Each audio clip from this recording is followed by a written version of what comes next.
everyone. Welcome back to the Quest for the Bestest. We're on our side quest looking at all the Best Picture nominees of 2022. And today we are going down a little trip into sports, into biopic. How surprising for the Oscars to pick a biopic.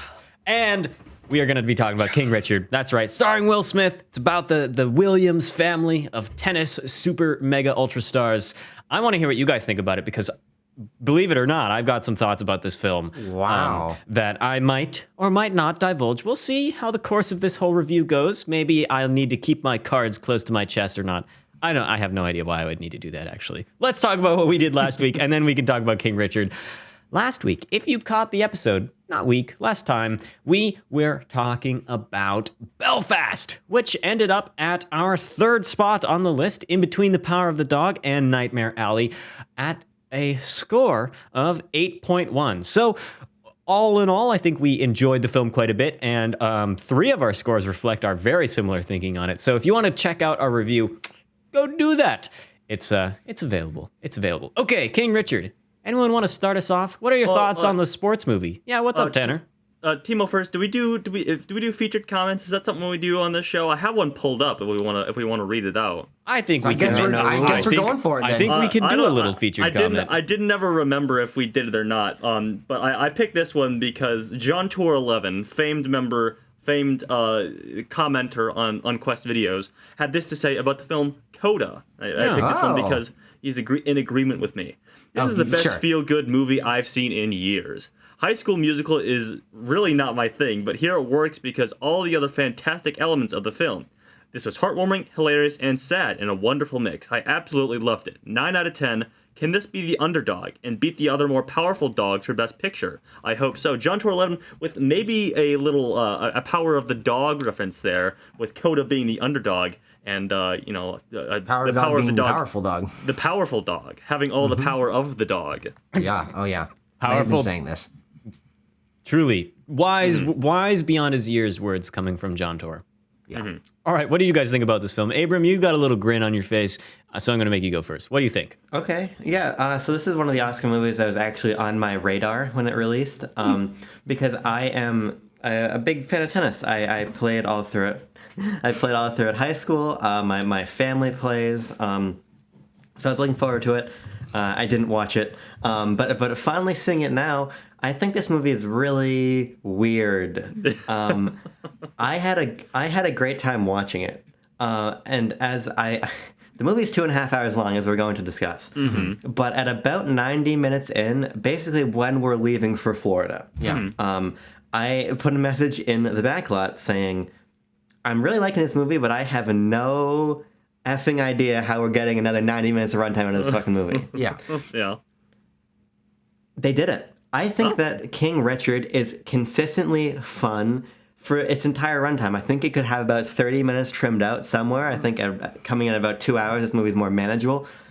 But my issues with it really begin to arise when you realize how lopsided a portrayal of Richard Williams this movie is. Mm-hmm. When you get 2 hours into the movie and then we learn that he was a deadbeat father, and we learn all of this stuff about him, and then we start to contextualize it within this movie, which kind of takes away the achievement of Venus and Serena and puts it squarely on their father, the movie becomes really weird. So while I think it's incredibly enjoyable, I don't really know how I feel about it coming out the other side now. Mm-hmm. I had an epiphany about this movie watching it last night at work at the library. It was a boring night. I was watching a movie that I'd already seen before. Yeah. But I realized that what makes this movie so interesting to me, but is also kind of to its downfall, is that I kind of like that they chose to do a biopic about the dad of Venus and Serena Williams. That's so random. Like, if you're telling me, okay, we're going to do a sports biopic, it's about Venus and Serena Williams, I'm like, great. Let me check my watch. Yeah, I've seen sports biopics before. Congratulations. But I think framing it through the eyes of this really goal-oriented, like, super high-level thinking guy is interesting. But also, he's not really the interesting character of this movie. It is inspirational and important because his daughters were successful. And so when you start to realize most of the way through the movie, it's like, no, actually, yeah, they're shifting towards Venus's story because, yeah, of course they are. It's like, okay, then what's the point? Like, there's such a weird balance in this film that I think works for the most part, but on sort of a conceptual level, it's like, yeah, this is cool, but what the heck? Why? Yeah, I'm in the same boat, Tucker. Tucker and I saw this in theaters when it came out. I think we double King featured Richard it with. sweep. Yeah, I think we double featured it with Ghostbusters Afterlife. So really a home run day, or I don't know what's a tennis Grand thing for Slam, man. a grand slam day. Isn't that also baseball? Yeah, That's I also think so. baseball. How about a service ace? A service there ace you go. day for movies. And on a rewatch, I was like, am I gonna like this more? I had an itching feeling I was gonna like it less, but like King Richard is like a good movie, you know? It's just one of those movies that I think I said this to Tucker while we were walking out of work at the library the other day. It's a movie that you only need to watch once. It's a movie that does not service itself at all to being rewatched. You know, a lot of movies you can be like, oh man, I got so much more out of these characters and the plot line and everything. Like, nope. King Richard just gives you everything up front, and sometimes it falters a little bit, sometimes it's quite enjoyable. But it's just, wears everything on its sleeve, you know? Everything that it is, it's not hiding anything. Yeah, it doesn't really have any tricks. It doesn't. There are no tricks up King Richard's sleeve. Much like Will Smith, you cannot teach a Fresh Prince new tricks. All right. Timo? I think that I don't think. I like this movie quite a bit. And I found myself really compelled by Richard as the central character. And I agree with you, Tucker, that the idea to frame this sports biopic narrative of two people through their father was super interesting and engaged me throughout the film, because I'm like, oh, like, whoa, okay, they're gonna be good because their dad is like, all, you know, he's crazy. He's gonna make them good if it, you know, ruins everyone. And that whole the conflict that arises from that was all just very, very interesting to me. And so I was like, kind of wrapped up in that whole thing. And I liked the movie. I mean, I thought that the sports aspects of it were fun, and it's like, oh dang, you know, when it shifted more towards Venus's story at the end, I wasn't necessarily super upset about that, because I'm like, well, yeah, we have to see if the payoff of Richard's all of his work and all of this is going to happen. And I think there are plenty of feel good moments throughout the entire film that are just kind of like, yeah, and there's good comedy, and I think it's aesthetically very nice. I think it's a very beautiful film as well. So on the whole, I'm pretty positive on it. I don't know if it's that this was the first time I saw the film, so I'm you know, right off that. But I don't necessarily see a huge amount of the flaws that you guys saw. But maybe you can teach me about them, and my mind might change, or it might not. But here's the weird thing, Timo. I don't think this movie is especially flawed in any way. I think there are critiques that you can levy at it. Like, I was thinking about it, like, you could maybe tell a more compelling film if you maybe keep Will Smith, but our main character is Venus or Serena, or Venus and Serena, and it's sort of them coming to grips with their father's huge ego and expectations for them. But, like, as King Richard stands now, it is a weird decision to make it about Richard and really only an Oscar vehicle for Will Smith. But he's good. But like, his character is still good and has complexities, and he realizes the error of his ways. So it's not flawed in that like main leading character respect. And you know, I like I said, I think this movie is good, and there's a number of elements that we can talk about it with, namely the performances. I think that's going to be what we're going to be spending a lot of our discussion on, because I think all the main performers in this do a good to very good job, I think. Yeah, compliment. Yeah. Here's what I thought there was gonna be another clause on that sentence. so So did I'm I. pausing for a second. No, But really. I suppose before we really interrogate the characters, and I guess mainly Will Smith, because this is his movie, Yeah. I think where I come down on the framing of the narrative to be this. I like that it focuses on Richard and then flips basically at the time in which Venus's struggle for autonomy against him becomes more pronounced. I think that idea of her taking the foreground of the narrative for like the last probably 45 minutes of the film is like, smart. It's like 35 to 45 minutes. In that. My problem with it just is this. I like hearing Richard's story, but I feel like there is basically no nuance to it, and this is where I get frustrated.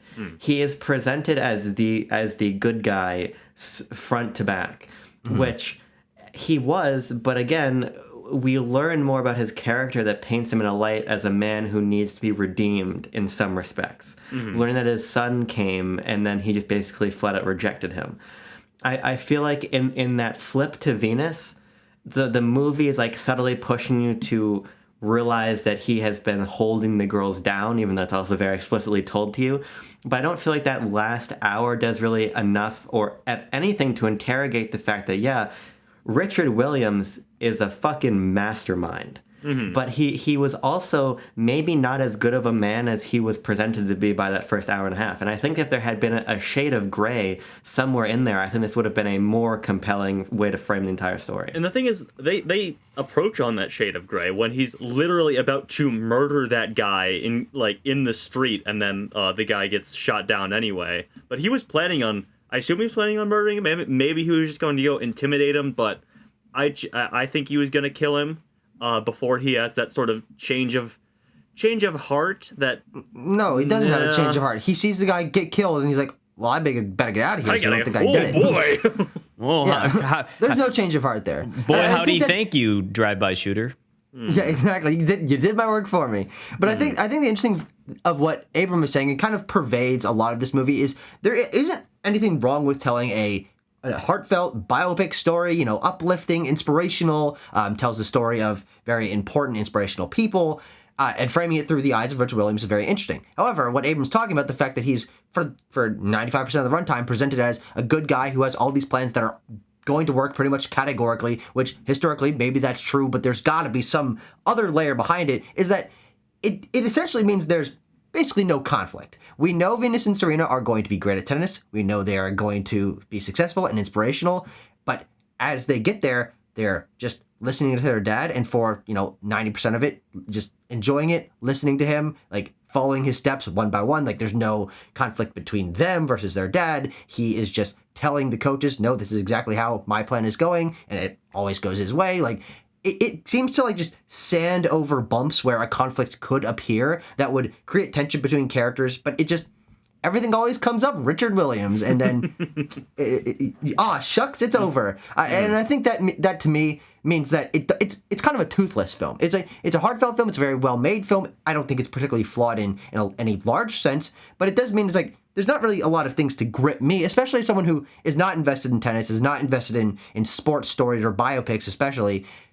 The lack of conflict in this movie just kind of makes it a buttery ride all the way through. I think for me, the deal with the conflict is that I know Venus and Serena Williams are the greatest tennis players to ever be on the planet. Okay, they're insanely good at the game, and as soon as the film started, it kind of clicked within me. I was like, oh, this is okay. But how did they get there? What are the steps that they took? And so it's certainly not about the ending place of them. Yeah, no, of course. That's guaranteed because it's real life. But the way that they get there and the conflicts that arise between the coaches and all this stuff of a tale that I sort of know. I at least know the bare minimum about it. But being able to see the backroom dealings, the stuff at the tennis court, and the one element I think that the film could have just gotten a lot more heavy-handed in is the way that Richard Williams thinks about tennis as this racialized sport, and the way that is essentially driving him forward in his quest to be no, we're doing tennis because tennis is super white, and these white people need to be kind of freaked out by the best players in the sport being black. And so the film touches on that. I think it brings it up a little bit. There's some points of conflict here and there where, oh, well, rich white tennis players are kind of racist. Huge surprise. Yep. I think it could have gone more. I think it could have delved into that more, because I was like, oh, wow, that's a really, really interesting idea and a concept that he's doing this because he wants to. It's a business and whatever. But also he's doing it because of, he kind of wears on his sleeves. He wears on his sleeve the reason why he's doing this. He explains it over and over and over again in the film. He's like, I didn't have all this stuff when I was growing up, but you're going to have it. I'm going to make sure that you have it.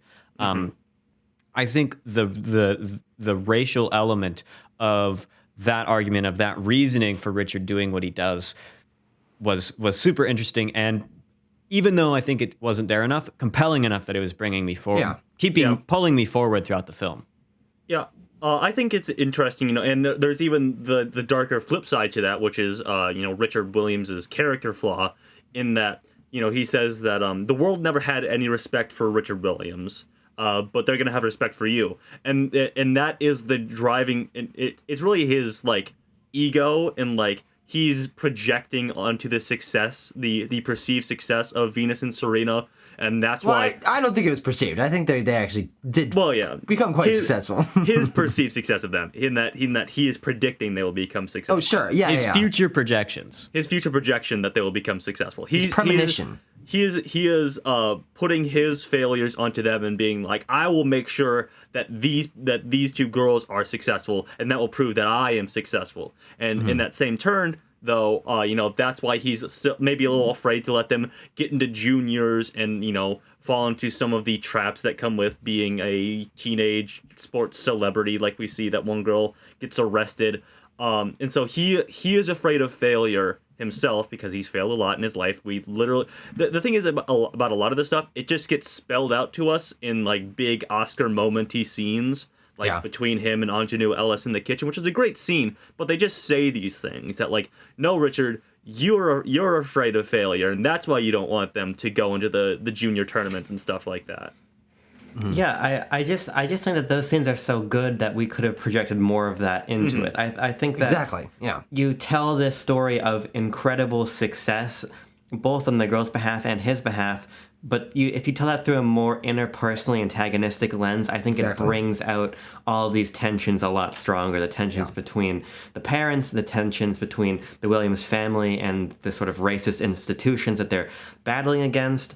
Because that scene, and then the scene where he goes to, pretty much directly after, it goes out to the court, and Venus is practicing, and he's trying to feed her balls, and she's trying to hit him, and then they have that conversation about about Richard's past. I think we start to get more shades of nuance and texture that sort of contextualize these issues and make it so much more than just the controlling man with the plan who makes everything happen. Yeah. It would have been a more complicated and maybe less favorable narrative, but I think it's one that would have been more powerful and more empowering, I think. But because what we get here is a really fun narrative, but I just don't know if it has any grit to it. Important exactly. to That's recall, what I'm saying with lack of grip. Important to recall that Venus and Serena Williams are both credited as producers on the film. So as is Will Smith. Yeah. What's interesting about that, and I did a little bit of reading on this. The believe Research, it or not, Abram? the Venus and Serena are ambivalent to positive on the film. They said that their mom has seen the film but did not complain, so she must like it. But it is their half sister who comes from the family that Richard started and then subsequently left to go have Venus and Serena and their sisters, who was very critical on what she felt was a portrayal of Richard Williams that told half of the story. Sure. And I just think that there's ways to centralize all of the characters and make the same empowering sports landmark narrative here, but tell it in a way that I think feels more human than this film ends up feeling. Yeah, because the lack of for the majority of the runtime, lack of bad side to Richard Williams is kind of confusing. You're like, there's gotta be something going on with this guy, and then you find out that there is, and I think Abram's right, and also Venus and Serena's half sister is right. This guy is not perfect, and painting him for the majority of the runtime pretty much as such, it makes me feel a little bit weird. And I do think that if we knew earlier in the film that he had this past, and he's trying to essentially atone for it, and that's why he's so attentive to his daughters and cares so much about his family and so much about his success, I think that would have honestly made my reading of all of his character's choices and moments for the first 2/3 of the film a lot more engaged, a lot more interested. I'm like, okay, I know why he's doing this, and that he isn't just doing this because he had a gigabrain idea that tennis is the sport to do, and I'm going to write 3 tomes my on the 78-page future book of my daughters. Exactly. Yeah.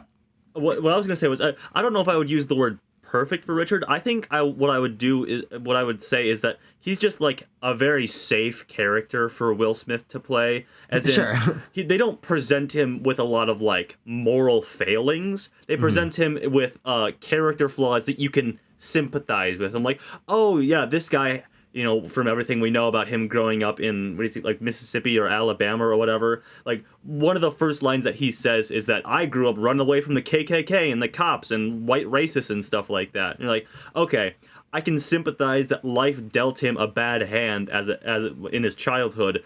And, you know, he had some economic failings and stuff like that. And that's why he's projecting these things. I can understand that, and I feel bad for Richard. But yeah, then later in the film, you're presented with these things like, no, he had another family that he basically left in his dust, and all these other things that present a bit more of like a bit of bite to his character that I feel like they didn't want to foreground because they wanted this to be a very safe Oscar-winning performance for Will Smith. They don't want anyone to get any, you know, bad ideas about Richard Williams mixed up in Will Smith's performance. They want the Fresh Prince to have his Oscar, and it'll probably pay off for him. It's the grand really scheme. good. I mean, yeah, I think that he is a shoo-in for win of the best actor. Absolutely. If I can pivot into some nominees, I'll get those out of the way quick here a second. Will Smith, obviously nominated for Best Actor in a Leading Role. Probably going to win that. Is the predicted winner across every platform that I've seen. Not that it played out that way last year. That's Keep that in true. mind. That is true. This is a fair point. Come on, Andrew Garfield. You got this, buddy. You got this. This is obviously nominated for Best Picture. Ingenue Ellis for Best Actress in a Supporting Role. She's fantastic when this movie actually puts her in the spotlight for brief moments. This film is also nominated for Best Editing, Best Original Screenplay, and Beyonce's song Be Alive is nominated for Best Original Song. All right. Yeah, so thinking about the performances a little bit, I think that's really what drives this film, and I think the clear tenets, the tent poles for me are Will Smith, Ingenue Ellis, and the young actress who plays Venus, who is Sonia Sidney.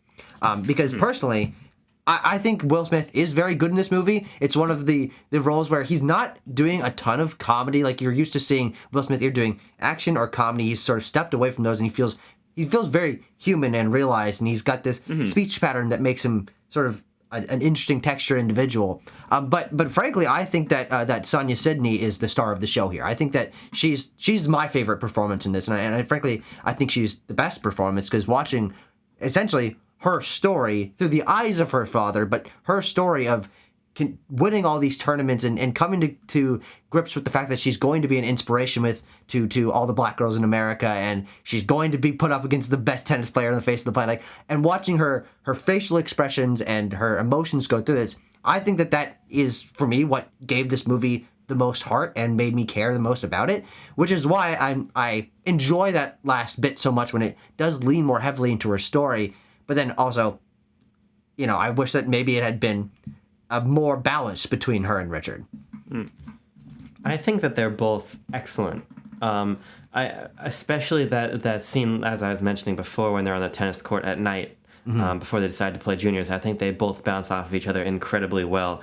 And Sonia, that's her first Sonia name? Sidney, yeah. Yeah, Or well, I she's think it able might to be. bounce off. I think it might be Sanaya, maybe as well. Oh, Sanaya, it could be. Yeah, I don't know. There's two Y's right next to each other, so. But We'll go with Sanaya. I'll take your word Okay. for it. Okay. I think she's quite excellent. The way she's not only able to emote in those more overt scenes, but the way she looks on the court is really great too. But Will Smith, I really think is truly deserving of a win here. I think he's able to step into that character in terms of the mannerisms, in terms of the way he moves so well, whether at the beginning of the movie and he's trying to fast talk everybody, show off the brochures and the home videos and everything, or he's in those more heightened dramatic scenes. I really do think he's excellent. Yeah. And I think that while the film isn't comedic, there are lots of comedic moments, and I think Will Smith is just really good at laying in a really funny line every once in a while. And yeah, it got a chuckle out of me.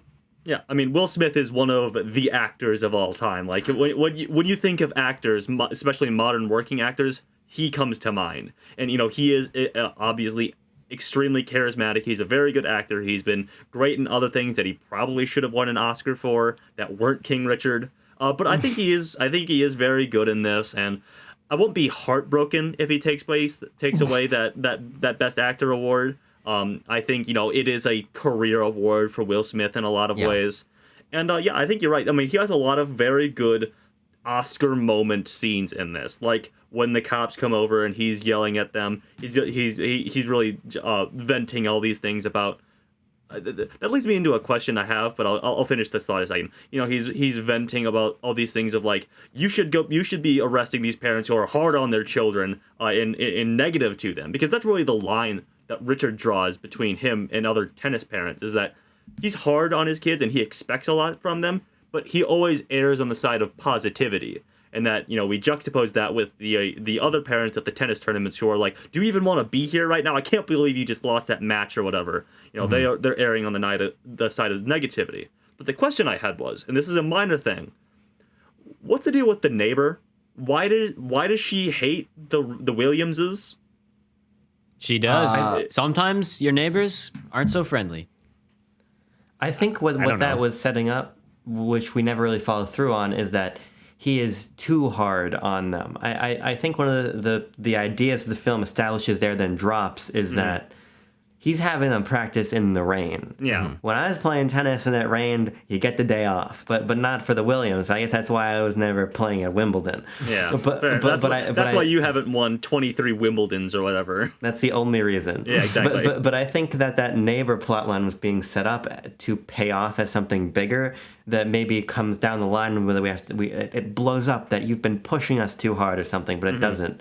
Yeah. Although that's clearly what I think we're going for. That's the thing. And I feel like she feels kind of like a superfluous character, and that conflict ends up feeling underserved because it doesn't come to a head. And I think there is a more interesting, toothy, interpersonal narrative there of how do Venus and Serena really feel that they've got no choice of what they do in their lives because their dad has set this out for them. And obviously they enjoy tennis quite a lot, but do they ever want to not practice? Do they ever want to do other things, like engage in other things on a larger level? Do they have friends that aren't their other sisters? Yeah, the fact that it doesn't follow through on that, I think is one of the sort of bigger disappointments of this movie, because I think there's a very interesting conflict that is established there, and the question of, is he pushing them too hard, is a very reasonable question. He has designed their entire lives and given them very close to no freedom on what they want the goal of their lives to be. But then it all comes up Richard at the end. The bigger tension, I think, is between Venus and Serena, which is a very real life tension, which came to head in their famous match against each other. But the decision to take Venus forward and kind of put Serena on the bench is one that Serena actually addresses in an interview, saying like, yeah, I was bummed out, but like I just didn't feel ready at that. In hindsight, I wasn't ready yet. But we get this scene of, you have to go tell Serena that she's not coming. It's going to be Venus who goes, not Serena. And then we just cut in that decision's already been exactly. made, right? Yeah, that conversation is not put on screen. Yeah. It's a matter of circuitous storytelling. But that actually segues into what I really want to talk about, which is actually the scene that happens right after that, the dual montage of I love that. Venus and Serena training. I think this movie captures the energy of tennis in an incredible way. I love the way that they shoot basically all of the scenes on the court. I think the editing award is perfectly deserved here. The nominee. Yeah. The ways that we're cutting between those sequences, or I love the match cut of when Great we match see cut. Venus The 3-year skip. Oh, yeah. The time throw skip. up that serve and then it drops somewhere else. I think that they just nail that electricity and the way that it feels to hit that ball and have it bounce and go and have that perfect shot and everything. It's the way that they hang on the overhead before boom. It's all really well executed. I think it's no Mario Tennis Ultra Smash, but what can be. I agree, Abram. I think that the tennis scenes are you use the word electric. They're just really captivating. They're just a lot of fun to watch, just based on like the pure enjoyment, I guess, that I get out of sports. I'm like, oh hell yeah, it's sports time. Okay, let's watch some tennis. Yeah, who's gonna win? We'll find out. That's it. It scratched that itch for me. It's always Venus. Yeah, yeah, I think so. Until the end. Yeah, that's the thing, which I think is interesting. But continue. Sorry. to me, it was done to a point where I noticed a couple times, I'm like, they are cleverly not showing the ball being hit right now because, they're actors and not actually like, tennis phenoms out here shooting this. But I think the ways that it was shot were very realistic, and it felt like I was watching real tennis, even though it certainly wasn't. They're doing films, so it's fake. But the tennis bit, I think, deserves just that little bit of recognition on its own. Yeah, I certainly think that's where the style of this film shines its brightest. The aesthetic of the courts and the costume design and the color palette and the lighting and the way that there's, the dark green courts and the light green balls and the white shirts with the red stripes. Like, there's a nice color palette to it, and when it's placed inside of these sequences where everything is going very fast and it's synced to like string music and stuff, I think that's where this movie is at its best. Even as someone who's not a tennis fan, not a sports fan, I get caught up in the heat of this moment. I'm like, this is incredible filmmaking. Frankly, I don't know how you properly film a tennis match, not a real tennis match, or maybe it is a real tennis match with pro players, but they have to look like 11-year-old black girls. So I don't like. There's a lot of questions I have about it, but it works very well in the moment. Mr. Trivia, yes. Mr. Trivia. I have some trivia here, and everyone here just brought up a lot of points that I want to address, but we'll get to that all in due time. Sanaya Sidney, who is left-handed, actually, had never played tennis before and had to learn to play right-handed like Venus Williams, and had to learn how to play like Venus Williams, period, one of the greatest to ever play the sport. So she, on top of filming, she had a grueling Monday to Friday training regime that involved a strict diet and exercise, many hours of watching Venus Williams play, throughout her career, her decades-long career, ranging from her victories in tournaments to like at the U.S. Open and Wimbledon. So yeah, Sanaya Sidney putting in a lot of work to sort of recreate that Venus Williams style of playing, which to me, I probably wouldn't know. I've never watched a professional tennis match, but she sure looks like she knows what she's doing, so I'll give that to her. I will say, if I can cut in really quickly, Tanner, they look very good on the court, is what I'll say. They move really well. Okay, yeah. I mean, I can We'll just have to trust you on that. I'm just trusting, like, the characters in the movie to be like, oh, man, they are really good. Wow, that's crazy. If they're moving fast and hitting the ball, I'm like... You're right. They are really good. Thanks for letting me know. But I guess working backwards, I'm going to say I really love the score for this. By the by, I did not expect to like notice the score and stuff while I was watching this. But even on the first time I watched it, I'm like, oh, there's some cool tracks in this. And then on this rewatch that I did last night, I'm like, oh man, I remember these. Man, these are awesome. Like the strings and stuff like that, especially in those tennis matches, is where the energy of the score comes through. And I think it all works to lift up those tennis playing scenes. And working back even further to what Abram was talking about with the dual coaching scenes, I think that's another one of the moments where Ingenue Ellis gets to come through and really shine in that supporting role as Brandy Williams, because I think Ingenue Ellis is almost as good as Will Smith, and probably could be in the lead actress category if she was given more screen time, because I think she is genuinely fantastic and is really powerful in any scene that she's given, whether it's something a bit not as heavy as like that coaching scene where it's cutting back and forth and like you're seeing like, oh, she's like just as good a coach as Richard is. Like I can see why we spend 98% of our time with Richard coaching the girls as opposed to Brandy, but he says they're both athletes, and it comes through that like, I see that they trade off in their time, and it comes across in that one scene, and that comes around and pays off when she says, yeah, I fixed Serena's serve because you messed it up, you idiot, you big dummy, Richard. But obviously she's I believe that's the line in the script, yeah. I think she says that. And you have Ingenue Ellis's Oscar reel moment in that conversation in the kitchen where, yes, she just blatantly spells out some of Richard's character flaws, but I think she's also genuinely good in sort of like reining in Richard's ego and bringing him down to earth and setting him on that path to actually talk to Venus to see if she wants to play in these tournaments. And that scene is just really, really powerful.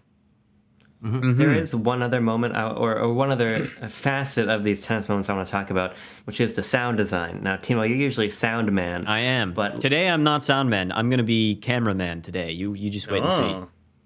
That crack of the ball in the racket and then the ground is perfect. I think this movie sounds awesome. That's what really sells these things, what really transports you to the court, in my opinion, is the way that the ball sounds in the racket and the shuffling of the feet on the court. That, to me, is... You need to get that right in a sports movie, and I think they absolutely nail it here. It's very unique sounds, and so I can't even imagine the lengths that they went to go. And sound people are crazy. I'll admit it. And so when they're like, "Oh, we got to get the ball sounding," I bet there's thousands of recordings that they made of squeaks on the floor, on the court, and the ball hitting the net, and everything it's also unique. And you're right, it sounds very, very accurate and true to life.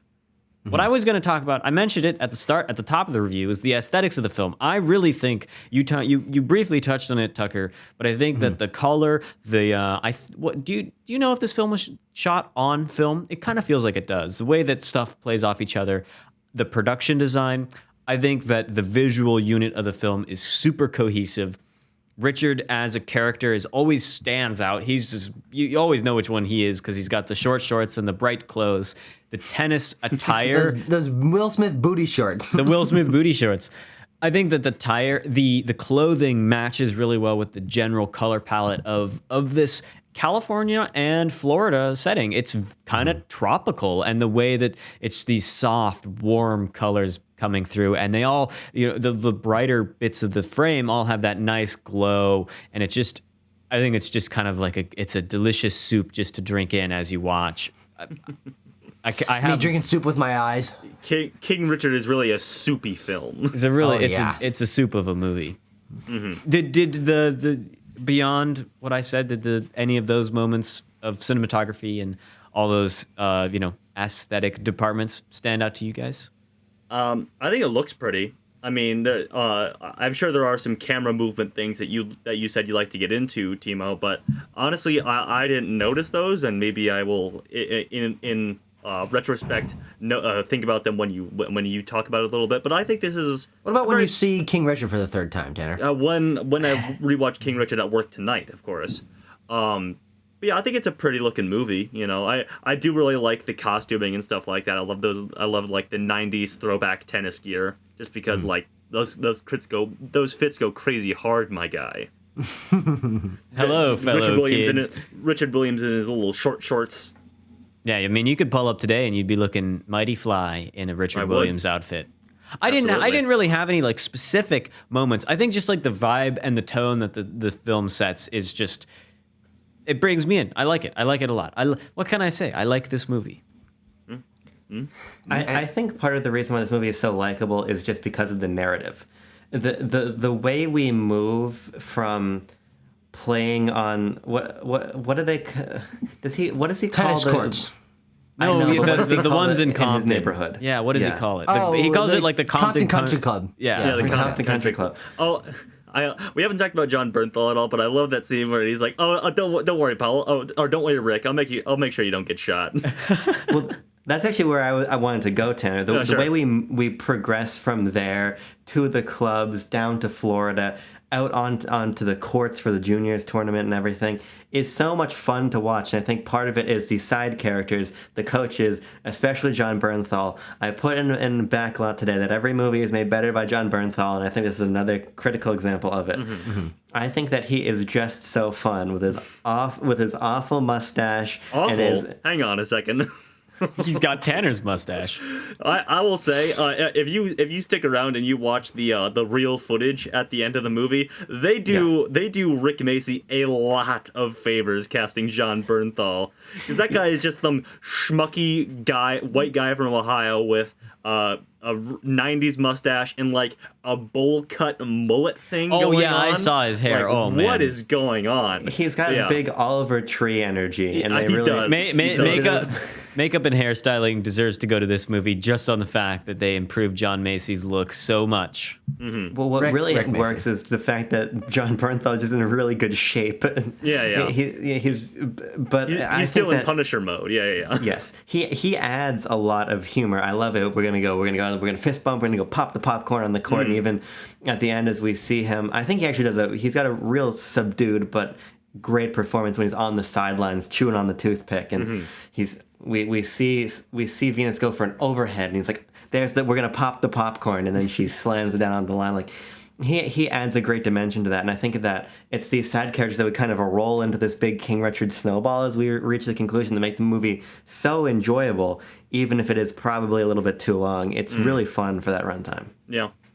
Any other thoughts? Or should we get to scoring? I like when the fancy pants guy shows up again. He's like, this is gonna be the biggest thing in the history of sports. Forget Ali Frazier.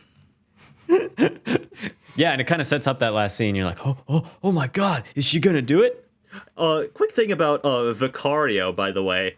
They can make a movie about her because apparently her parents stole all of her money that she won out of tennis.